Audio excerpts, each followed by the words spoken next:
ini kan yang jadi persoalan di kawasan puncak itu, di sana itu ada area-area yang memang tidak bisa dibangun, ya, seperti kawasan lindung, ya kan, di hutan lindung, kemudian di kawasan konservasi lahan basah, ya gitu. Jadi sudah dipastikan di area-area seperti itu ya tidak mungkin keluar izin. Mancingnya pinter saya. Pernah nggak sih Pak bongkar villa punyanya artis gitu misalnya? Artis ya.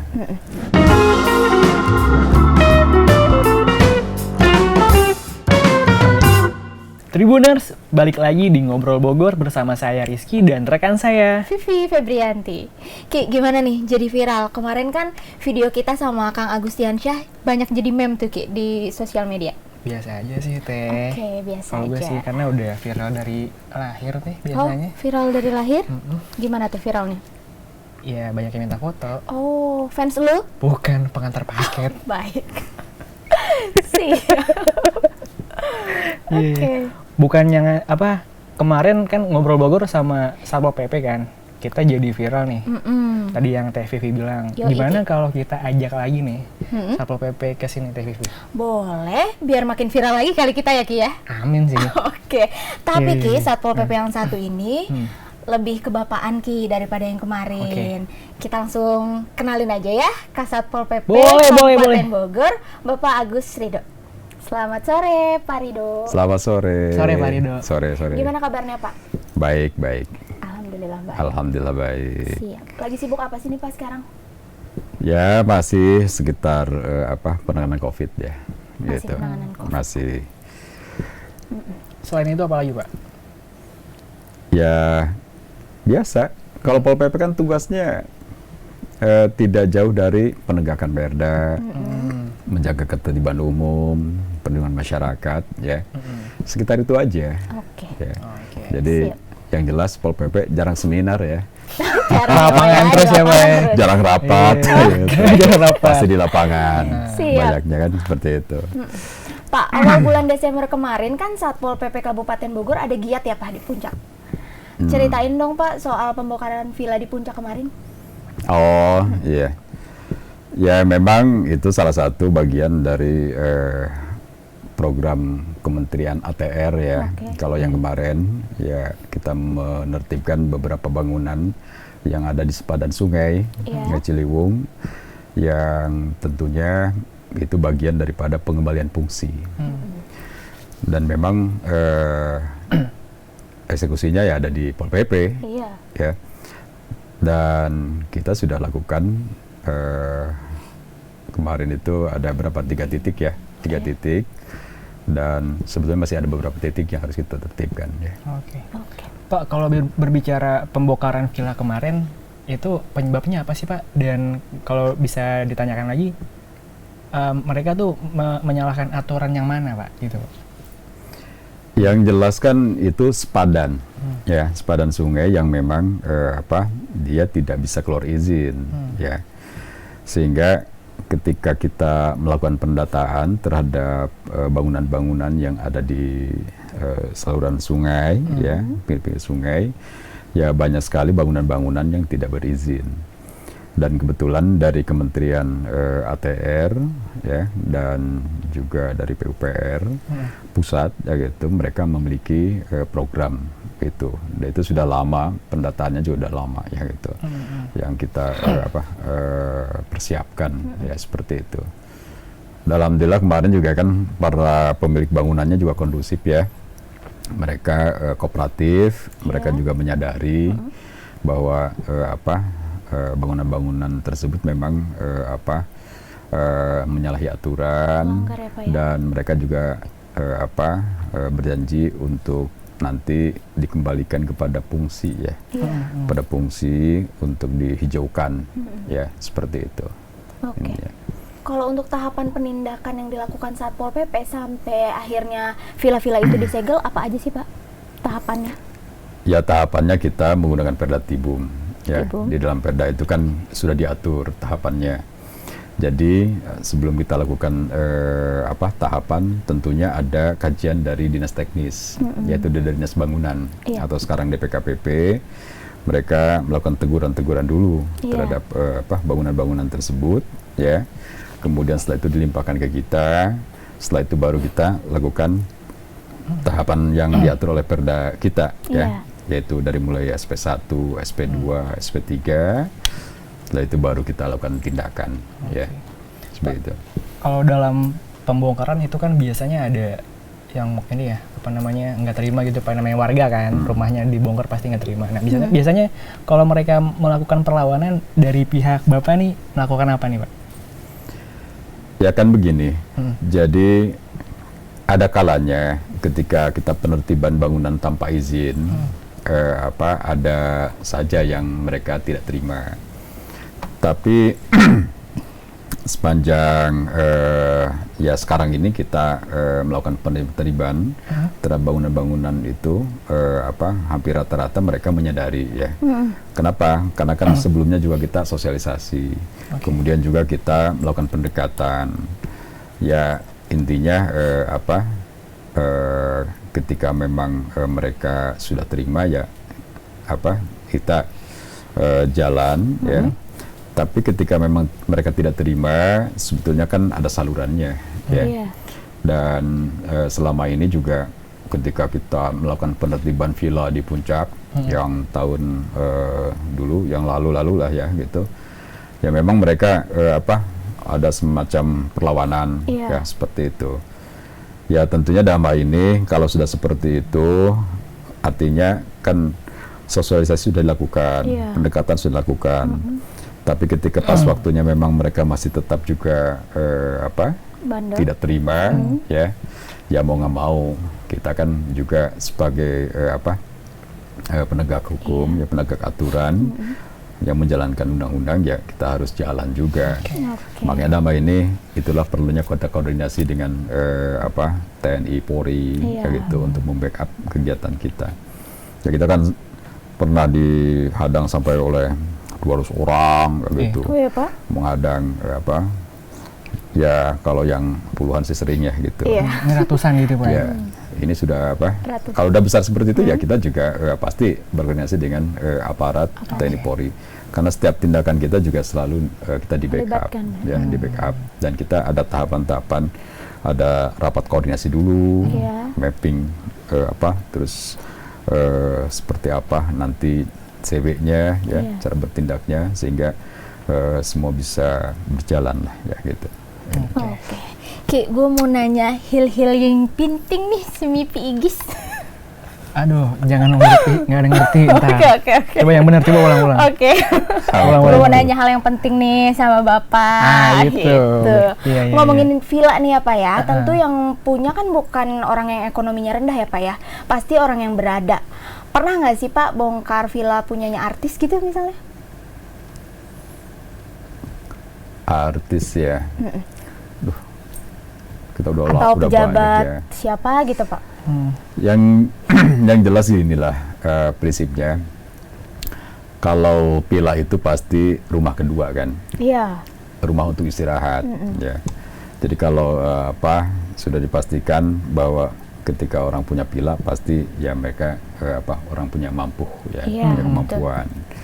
Artinya ya kalau orang udah punya kemampuan, pasti banyak orang ngerti juga, seperti itu.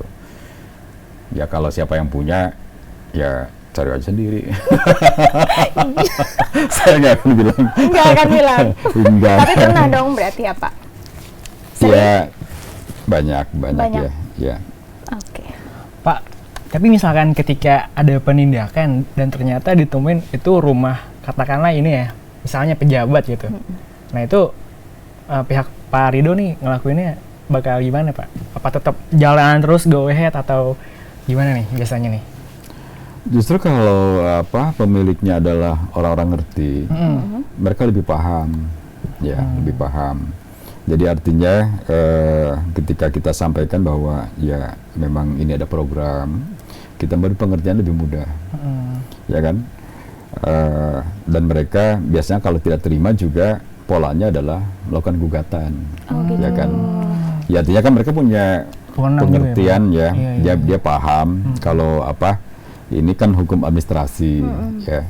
Jadi kalau misalkan mereka tidak terima, ya sudah tinggal lakukan gugatan. Dengan gugatan tersebut kan nanti bisa diuji oleh pengadilan apakah betul ya apa tugas dan fungsi atau kewenangan diberikan kepada Pol PP ini sudah sesuai dengan aturan atau tidak. Jadi rata-rata kalau yang ngerti itu bukan menghadang seperti itu ya. Ini ya. Walaupun ada juga ya gitu, tapi biasanya apa bukan apa pemiliknya, tapi lebih kepada ya biasanya yang jaganya ya gitu. Nanti saya makan di mana gitu, kalau ini dibongkar kan gitu, ya, gitu. Ini tempat hidup saya kan itu seperti itu. Ya banyak lah ya, yang gitu seperti ya, itu. Udah sering ditemuin sama Pak Rido ya di lapangan ya, kayak gitu ya.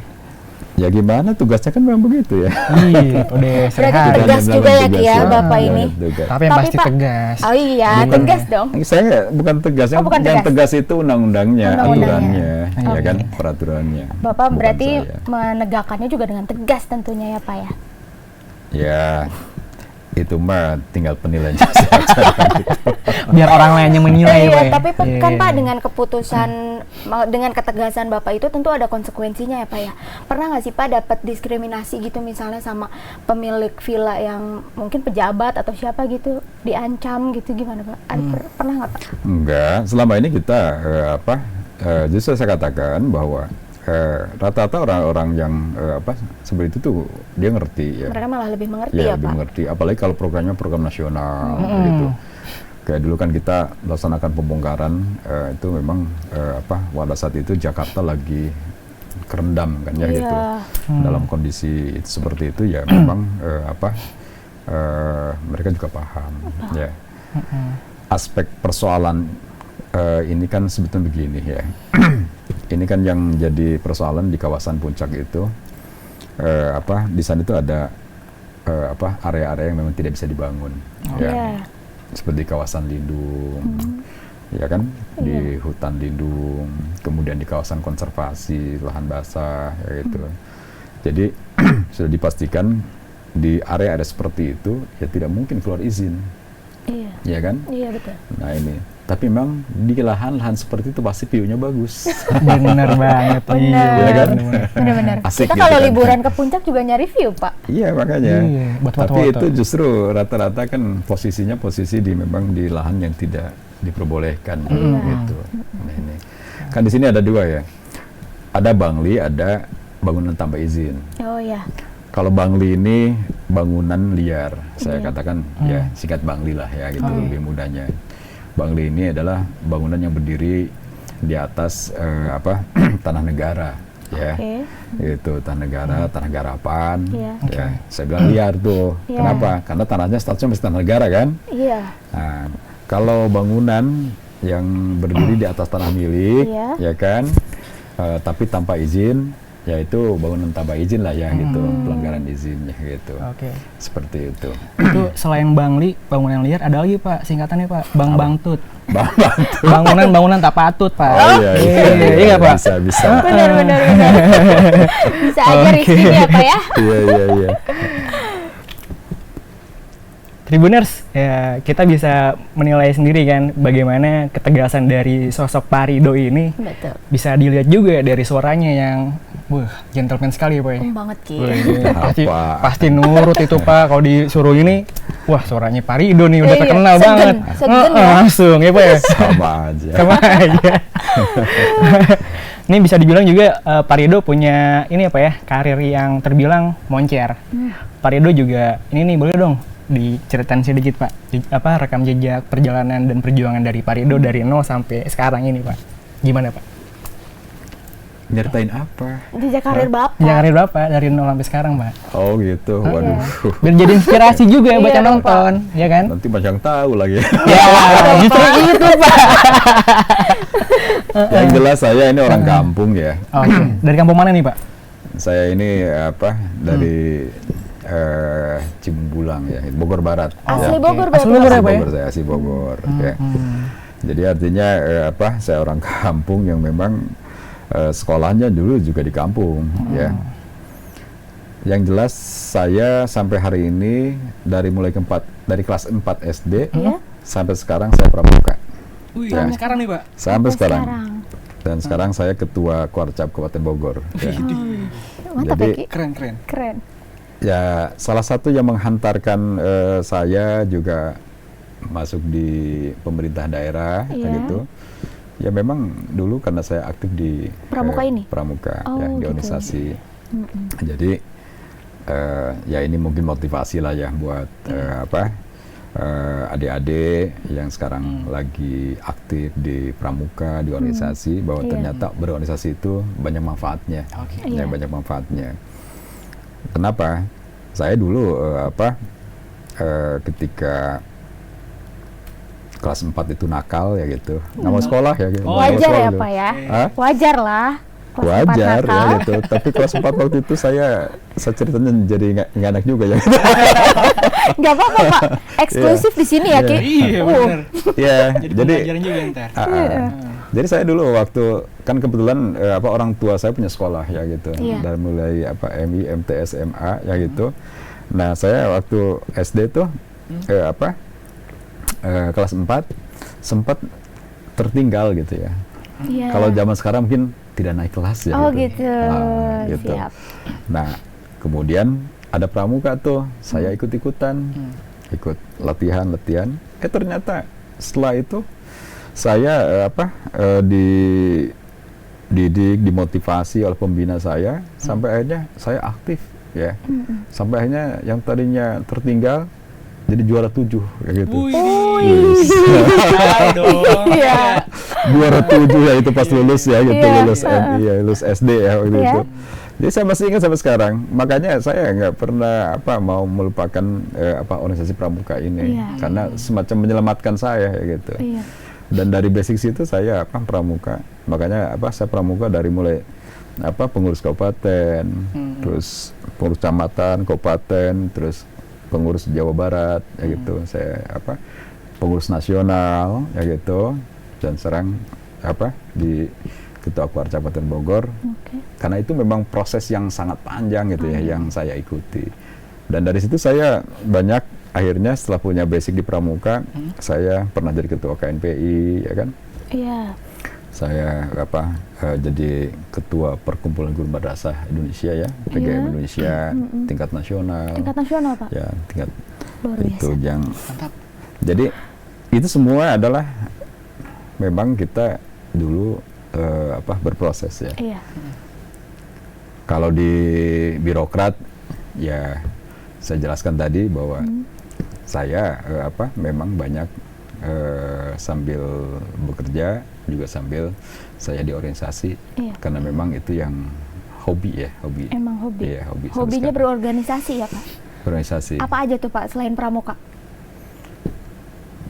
Organisasi yang sekarang dari dulu ya, dari mulai ketua OSIS, Iya. ya kan?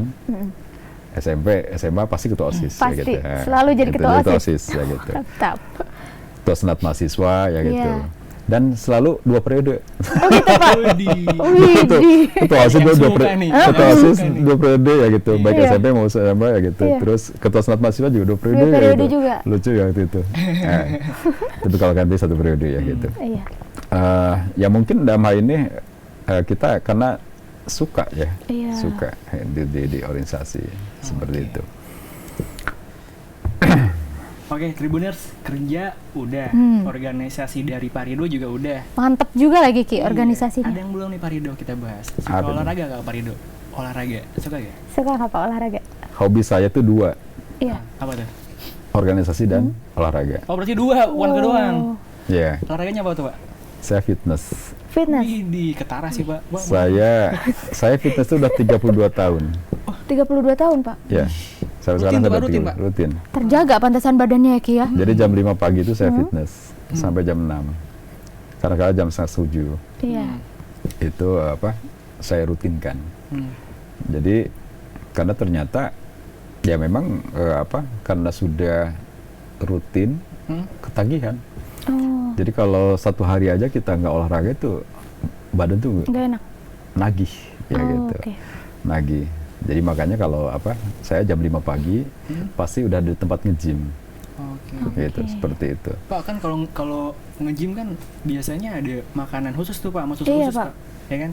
Itu gimana Pak? Susah gak? Kok tahu sih? Tahu dong. Kan dulu saya pernah fitness Pak. Oh pernah? gitu. Angkat dumbbell sekali udah pulang. Saya Iya. Jangan dicontoh Tribuners Kerik Lagi saya jadi promosi nih ya. Nggak apa-apa Pak. Kan berbagi Pak. Iya. Jadi gini, ini mungkin nanti bisa menjadi pola ya. Iya. Pola untuk generasi sekarang lah ya gitu, untuk bagaimana menjaga badan. Jadi saya itu kalau 4:30 itu pasti minum jus ya. Jus apa tuh Pak? Sayur atau buah Pak? Itu kan mancing kan. Jus apa yang itu? Biar tahu gitu Pak. Yang jelas itu pasti jusnya adalah pisang, putih telur ya gitu, putih susu telur. ya. Pakai kuaker, pakai habatus sauda, pakai madu ya banyak itu. Banget, ya. Itu telurnya boleh sehat berbuaya, banget Pak? itu. Putih. Berbuaya. Telur buaya katanya Pak. Putih telur yang udah direbus. Telur ayam dong Rizky. Jadi itu sebelum kita berangkat fitness pasti itu. Ya. Itu langsung ya gitu. Makanya di kulkas tuh makanan wajibnya adalah itu. Wah, punya Padi dong. Ya, jadi itu seperti itu. Kemudian berangkat nge-gym. Iya. Kalau nge-gym tuh pasti harus bawa air 1,5 liter. Harus habis tuh. Harus habis air putih tuh. 1 jam nge-gym itu harus habis 1,5 liter. Gitu, 1,5 liter. Pulang, jus lagi. Itu Sama. yang Sama, ya gitu. Ya. Oke. Hanya dikurangi biasanya habatus saudanya enggak, ya gitu. Dan kan, jadi, nah itu kuat sampai jam 10 jam 11. Baru jam 11 makan. Iya. Makan berat. Makan berat ya? Makan Berarti berat. yang tadi itu sarapannya ya Pak ya? Ya sarapannya itu udah. Makan berat. Nah nanti sore ya gitu. Ini kayak sekarang nih Ngemil. biasanya saya hanya makan ya ala kadarnya aja, ngemil atau buah ya gitu. Ngemilnya buah Pak? Harus buah apa? Ya, yang jelas pepaya pasti harus selalu ada tiap sore ya gitu. Setiap hari? Setiap hari. Wow. Karena itu pepaya Sehat banget ya bagus. Ki. Itu kan pisang, pepaya itu buah murah itu. Iya Pak. Murah Betul semua sih, Pak. itu. Betul Ya kan? ya. Mudah Jadi dicari. Mudah dicari, murah ya gitu. Jadi ya itu terus seperti itu rutin. Terus seperti itu. Kayaknya. Kalau Makanya kalau sudah seperti itu ya badan kita lagi asli sih Pak. minta itu. Kalau makan malamnya tuh Pak? Lanjut. Makan malamnya? Saya nggak makan malam. Nggak makan malam Pak? Nggak makan malam. Jadi makan nasi itu pokoknya siang aja. Siang aja. Kecuali kalau lagi ada acara-acara lah ya, Iya. gitu kalau lagi kita ini kan biasanya nggak enak juga ya kalau nggak makan ya gitu. Iya. Yang lain pernah makan, saya nggak makan, nggak enak kan? Iya. Jadi itu salah satu pola lah ya, pola yang untuk ini. Dan fitness itu juga bukan berarti kita harus besar, tidak. Kita kan lebih kepada menjaga kebugaran saja, betul. seperti itu. Mantap. Ternyata Ki, rahasianya itu Ki. Ngemilnya Masih mantap. seger, tapi ternyata makanannya mantap-mantap, Terjaga, ya. terjaga banget, Lo kalau- olahraganya lo juga. Kalau ngemil sore ngemil apaan tuh? Batagor Ki. Batagor. Kayak harus Batagor. ganti nih Pak saya Pak, buah-buahan kayak Bapak. Minyak kayaknya. Oh, Batagor kalau nggak mie ayam. Nggak apa-apa kalau Nggak apa-apa ya. kalau jarang-jarang ya Pak ya. Iya. Yang penting Tapi jangan enggak deh, sering. sekarang enggak mau kayak Bapak. Ini mancingnya pinter sebenarnya. Mantap ya, anjing mania. Mancing, mantap. Mancingnya ini. Jangan Ki, itu program orang Ki. Oh iya, maaf. Aduh. Oke, Ini gitu. saya jadi buka rahasia ya. Nggak apa-apa Pak, Gawat berbagi. Iya. Oke, kita lanjut ya Pak ya. Tahun ini, tahun 2021 ini kan bukan tahunnya Satpol PP Kabupaten Bogor bisa dibilang ya Pak ya. Kalau kita searching di Google nih, ada beberapa hal yang tidak mengenakan soal Satpol PP Kabupaten Bogor nih Pak. Sebenarnya pembinaan Bapak sama anggota ini kayak gimana sih Pak? Suka diajak ngobrol atau diajak ngopi gitu nggak sih Pak anggota-anggotanya? Ya. Jadi begini, ya memang kan mungkin pola pembinaan itu macam-macam. Beda-beda ya Pak? Kemarin viral ya. Jadi ya kita akui bahwa Pol Kabupaten Bogor ini kan memang agak sedikit keras ya, Iya. karena memang banyak atlet ya gitu, banyak atlet petinju ya gitu yang kita ini. Jadi ketika ada hal-hal yang ini ya mudah kepancing. Iya. Sebetulnya ya memang dalam hal ini kita pembinaan itu sudah ya katakanlah terus kita lakukan. Iya. Ya, artinya dari mulai diklatnya, ya kita diklat dilakukan pembinaan, ya dari mulai fisik, kemudian mentalnya, seperti itu. Kemudian juga dalam kesempatan tertentu kita ada pengajian. Gitu. Biasa kita ada siraman rohani lah ya buat mereka. Kemudian ada kegiatan yang sifatnya sinergitas ya gitu. Jadi saya biasanya kalau hari Jumat ya gitu 1 bulan 1 kali itu mereka diajak keluar ya pagi olahraganya itu ya. Ajak keluar misalkan ke Gunung Pancar, ke puncak gitu. Berangkat jam 5 pagi kan gitu. Tapi jam 10 jam 11 sudah ada di rumah di kantor lagi, tugas lagi ya gitu. Nah ini ya kalau pembinaan sih saya pikir sih sudah berjalan ya gitu, dan terus kita lakukan penataan. Dan terhadap ya ketika ada saja karena kan jumlah kita lumayan juga ya. Sekarang ini kita ada 700 lah ya, 700 anggota yang harus kita lakukan pembinaan ya. Dan mereka dari berbagai latar belakang. Ya tentunya ketika ada kejadian seperti itu ya pasti ada saja ya yang di luar kontrol ya, seperti itu. Manusiawi ya Pak ya? Ya tidak manusiawi sih. Tidak, Rizky.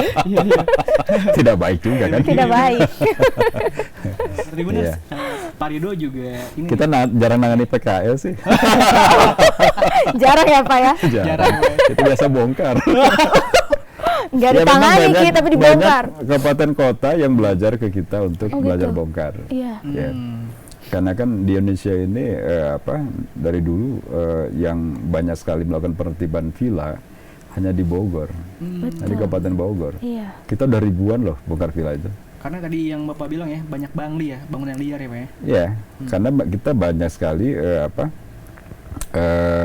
daerah-daerah pegunungan, daerah-daerah yang menjadi sasaran untuk pembangunan villa kan, seperti itu. Dan dipastikan itu pasti tanah negara. Banyaknya ya gitu, banyak tanah negara walaupun tidak semua ya gitu. Terus di kita ini kan Kabupaten Bogor juga problem utamanya bukan hanya itu, kita banyak galian juga. Galian ya mungkin di Kabupaten Bogor luar biasa banyak. Kenapa? Karena memang yang terdekat ke Jakarta. Jakarta pembangunan terus menerus. Mau dari mana itu tanahnya, ya kan? Pasti ngambil yang terdekat kan. Ya salah satunya Kabupaten Bogor. Nah ini, sementara kewenangan itu juga problem, ya kan? Kenapa? Karena sudah ada di provinsi dan di pusat, ya. Belum lagi Kabupaten Bogor, jumlah pabriknya juga luar biasa banyak, ya gitu. Ada 4.000 sekian pabrik di Kabupaten Bogor yang itu juga memerlukan perhatian. Ya semua speed saya ini kan baru 50% lah ya, karena kita selebihnya menangani pandemi dulu kan. Iya betul. Sekarang ini kita lagi nangani pandemi, ya belum banyak konsen kepada tugas pokok ya, gitu belum. Sekarang kita lagi nangani pandemi. Pandemi dulu ya Pak ya. Jadi kalau kemarin ada bongkar-bongkar itu lagi pemanasan. Oh pemanasan, itu masih pemanasan Pak. Oke, kita tunggu lagi lanjutannya Tribuners. Nah, Tribuners, Pak Rido juga diketahui sempat ini ya tersandung salah satu hal yang kurang menyenangkan ya Pak ya, yang melibatkan seorang tokoh ya Pak ya.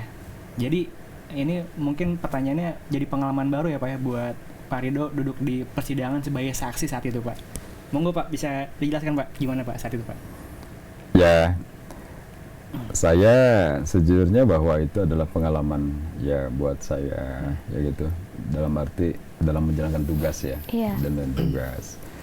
Kenapa? Karena kan ya pada saat itu memang situasi dan kondisi yang mengharuskan ya gitu. Pol PP sebagai koordinator penegakan hukum, ya gitu, yang tentunya Dama ini dengan segala keterpaksaan kan harus dilakukan, ya. Ya itu pengalaman dan sekali juga sebuah koreksi lah ya, gitu.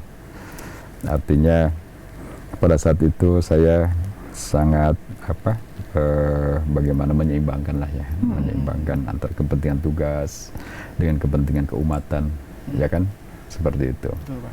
Tapi alhamdulillah semua udah terlalui dan aman, ya selesai, ya gitu. Dan saya pun kan sangat mengagumi terhadap tokoh itu, jadi tidak ada hal yang terlalu ini juga ya gitu. Ya memang lumayan berat ya. Lumayan berat ya Pak ya. Tapi seiring berjalannya waktu jadi bahan evaluasi diri dan sekarang alhamdulillah Pak ya udah lebih tenang ya Pak ya. Ya, Oke. alhamdulillah. Ya, Siap. ya. Semua orang pernah ngalamin permasalahan ya Pak ya, cuman beda-beda. Betul. Udah gak usah curhat Oh iya, Ki. maaf. Rizky tuh suka curhat colongan gitu Pak. Tahuan deh gue juga. Iya. Bapak kan sempet tuh beberapa anggota Bapak yang sikapnya ada beberapa kejadian gak mengenakan yang dilakukan oleh anggota Bapak. Bapak menanggapinya seperti apa tuh Pak? Memberikan teguran kepada mereka atau langsung ngedepak apa gimana sih Pak sikap Bapak kepada mereka? Kita ada tahapan ya itu. Dan tentunya nama ini saya secara tegas ya gitu perintahkan karena tahapannya kan jelas. Iya. Ketika mereka melakukan pelanggaran pasti ada sanksi. Iya. Ya. Sanksinya ya tentunya kita lakukan sesuai dengan tingkatan ya, tingkatan pelanggaran tersebut. Iya. Jadi saya ya memang tidak segan-segan kepada anggota yang melakukan pelanggaran itu pasti saya kenakan sanksi. Dikenakan ya, sanksi. Seperti itu. Ada yang sampai dicopot Pak? Ada. Tergantung Ada. kesalahan Pak ya mungkin Pak ya. Ya, betul. Oke. Seperti itu. Ada ya Pak ya? Iya. Pak Rido terakhir nih Pak dari saya Siap. Pak. Saya sih cuma penasaran aja Pak. Kan saya ini orang Tomang, Jakarta Barat. Kalau ke puncak tuh lihat yang nawar-nawarin sambil pegang papan tulisan Villa L-nya double L1 suka penasaran Pak. Nah, itu ada yang bilang tulisan Villa tuh bisa jadi kode. Nah, kalau Villanya 1 L-nya itu normal. Kalau L-nya 2 malah katanya ada mohon maaf nih Pak, tanda plus-plusnya Pak. Itu gimana sih Pak mitos-mitos kayak gitu? Bener gak sih Pak? Saya malah dengar. Masa sih Bapak? Iya. Oh iya. Mitos itu baru dengar saya. Oh Bapak baru dengar? Karena kan Villa memang 2 tulisannya kan. Memang 2? Tapi ada yang 1 Tapi ada yang 1 Pak, benar. Kalau saya naik ke puncak nih naik motor, L-nya 1. Oh, kalau 1 berarti tidak ada plus. Oh nggak ada plus? Kalau enggak kan ada Oh dua iya, gitu. maksudnya L-nya double plus gitu. Oh iya. Ya gini. Oke. Ini buat sekalian buat Ya matahin gini. juga nih Pak, pandangan Ya orang gini. Pak. Prinsipnya kita ada program namanya PEKAT. Ya. Apaan tuh Pak? Program penyakit masyarakat ya gitu. Iya. Operasi PEKAT ini selalu kita lakukan. Ya salah satunya memang modus-modus ya gitu. Ya modus menawarkan villa seperti itu kayak gitu. Kemudian juga ada plus-plusnya ya. Dan kita sering melaksanakan operasi seperti itu ya. Tapi yang jelas bahwa ini kan penyakit masyarakat ya yang terus-menerus kita lakukan juga langkah ya gitu untuk menindak. Dan ya sejauh ini memang yang namanya itu kan bagian daripada kegiatan yang ya katakanlah masyarakat pola cara menawarkan ya cara menawarkan. Hanya banyak juga yang memang pemilik villanya tidak atau katakanlah tidak ada niatan, nah itu. Tapi yang nyewanya ada niatan, kan gitu. Susah juga kan, ya gitu. Bener juga tuh Pak. Bener juga. Ya kan macam-macam ya, macam-macam. Bener. Jadi ya itu salah satu mungkin sisi negatif ya keberadaan villa. Makanya saya bilang villa itu ya senengnya itu awalnya saja ngebangunnya kan. Setahun 2 tahun masih seneng tuh, ya kan punya villa kan, gitu. Bolak-balik aja terus gitu, lagi bangunnya yang punya villa tuh, gitu. Lama-lama bosen kan, Setelah bosen, yang menikmati siapa? Yang jaga, Betul. gitu. Yang jaga lama-lama karena nggak digaji itu disewain. Gitu. Disewainnya siapa? Ya siapa saja yang pakai kan gitu. Yang mau ya. Ya, yang mau. Banyak juga yang pakai maksiat kan. Betul, Gitu. Pak. Akhirnya saya bilang kepada yang punya villa itu, udahlah nggak usah bikin villa, nanti tuh jadi pertanggungjawabannya berat kan gitu. Iya. Karena villanya padahal dipakai nggak benar kan. Sayang gitu. Jadi banyak sekali itu ya saya Banyak yang akhirnya dipakai seperti itu. Nah ya. gitu, ini teman-teman saya nih Pak, biasanya nanya gitu. Oh. Kalau di villa tuh, di puncak tuh ada L-nya 1, L2, tuh bener gak sih gini-gini? Ternyata udah terjawab nih sama Pak Udah Rido. terjawab. Nah gitu tuh. Benar pertanyaan temen Ki. Jadi mewakili Pertanyaan temen apa pertanyaan teman. Rizky? Gue udah tahu sih ini arah pertanyaan Rizky Jangan kemana. tahu. Udah Ki, udah ketebak sama gue nanti ya kalau kita mau ngomongin kayak gituan nanti Ki. siap. Kita undang yang lain lagi. Oh. Kita undang lagi kalau mau bahas yang kayak gitu-gituan. Siap, Pak Rido, undang lagi ntar nih. Siap. Siap dong ya Di Pak. Tribun siap. Ini mantap. Seru banget kan Iya. ngobrol Pak Rido ya. Masih Seru banyak banget, tema. Ki. Masih banyak tema. Aduh, ini Masih baru banyak pemanasan, Pak. tema Ya, gitu. berarti ini baru bongkar-bongkar pemanasan nih Pak ya. Oh, masih pemanasan. Masih pemanasan, masih Iya. banyak tema. Ki, menurut gua Bapak ini narsum yang paling asik sih Asik. sejauh ini. Asik. Asik. Bisa Saya aja. suka sama suaranya, seksi banget. Aduh ya Allah. Asik banget ya Ki. Pak, mau gak sih Pak diajak nginep di sini Pak? Mentang-mentang ngomongin jadi villa, jadi nginep. Tribun luar biasa deh. Biasa. Iya, luar biasa. Seru banget ini. deh Ki, tapi nggak Iya. kerasa ya Ki, waktu sudah harus memisahkan kita nih Pak. Oke, oke, iya. Oke Tribuners, sekian dulu Ngobrol Bogor edisi kali ini. Kita jumpa lagi di Ngobrol Bogor selanjutnya. Saya Rizky. Saya Vivi. Sampai jumpa lagi minggu depan ya. Dadah, Tribuners. Bye. Bye.